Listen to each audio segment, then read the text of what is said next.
Svi oni koji su se nekad ozbiljno uhvatili u koštac sa viškom kilograma, bar jednom su se suočili sa prestankom topljenja masti. Kada dijete prestanu i dalje da daju dobre rezultate, nastupa plato. Pojava koja iznervira većinu onih koji sanjaju idealnu telesnu težinu, odnosno idealnu liniju. Ova situacija je postala uobičajena i javlja se pre ili kasnije kod gotovo svakog pacijenta, pogotovo kod onih koji još treba da mršave. Plato je izraženiji kod ekstremnog i umerenog viška masnoće u telu, a razlog da nastup ima više najčešće su udruženi. Zato možemo da krenemo redom. Pod broj 1, ako ste na režimu ishrane kako bi korigovali svoju telesnu težinu, treba da znate da je ljudsko telo kreirano tako da nagomilava masnoće i ne želi da ostane bez njih. One služe kao dopunski energetski izvor za rad srca, mozga, jetre, bubrega, zapravo svih unutrašnjih organa. Ovu atavističku pojavu nasledili smo od predaka koji su se kroz evoluciju dugo hranili prilično stihijski, odnosno sporadično i neorganizovano. Da bi preživao organizam je tako fiziološki baždaran da uglavnom stvara masno tkivo koje je u vreme kada hrana nije bila lako dostupna koristio kao rezervu energije. Pod 2, odnosno drugo pravilo, topljenje masnoće ima takođe i sezonski karakter. Naime, ljudsko telo se lakše oslobađa masnoću u toplijim periodima godine.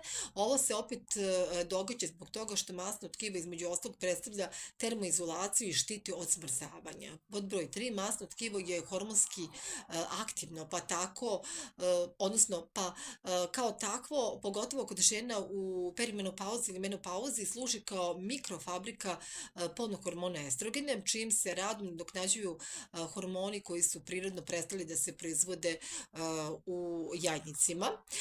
I prosto treba objasniti zbog čega, odnosno koji je na neki način razlog da dođe do samog platoa, odnosno prestanka topljenja masnoće.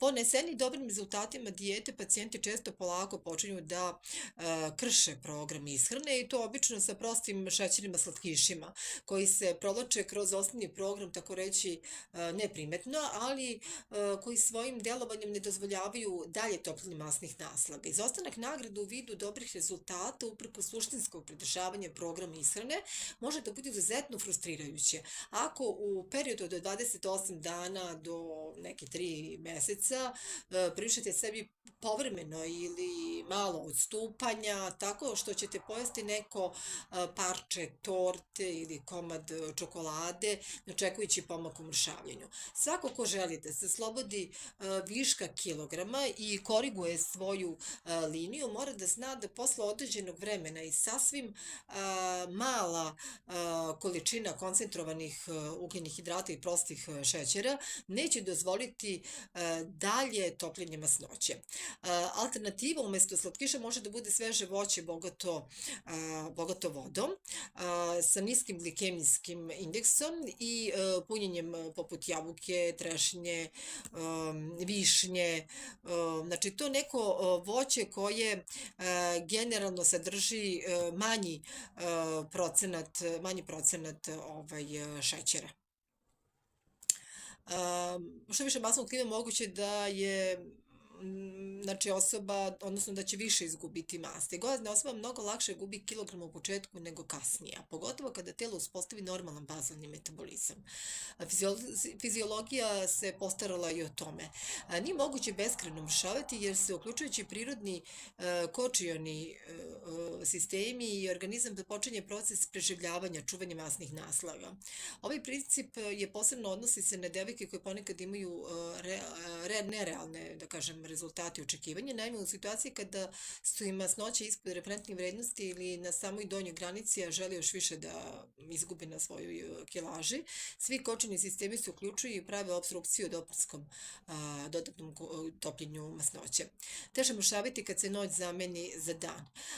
Promjena bioritma takođe može imati negativne posledice po ceo organizam, vrlo često i po optimiziranje sastava tela, odnosno mršavljenje.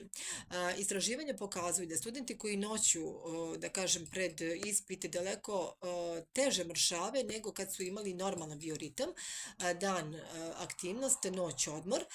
Isto je i sa radnicima koji rade u 3 smene, prva, druga, treća. U takvim situacijama, odnosno sa takvim slučajima je veoma važno da se tokom noći ne jede ono što je predodređeno za doručak, kao recimo sendvič, brza hrana, pekarske proizvode i slično. Ako je čovek noću aktivno, ishrana treba da sadrži lako svarljive proteine, riba, živinsko meso, u kombinaciji sa povrćem, bogatim celulozom i vodom, salata, kupus, paprika, krastavac i tako dalje. Dakle, ne nikako ti neki ugljeni hidrati ili masnoće.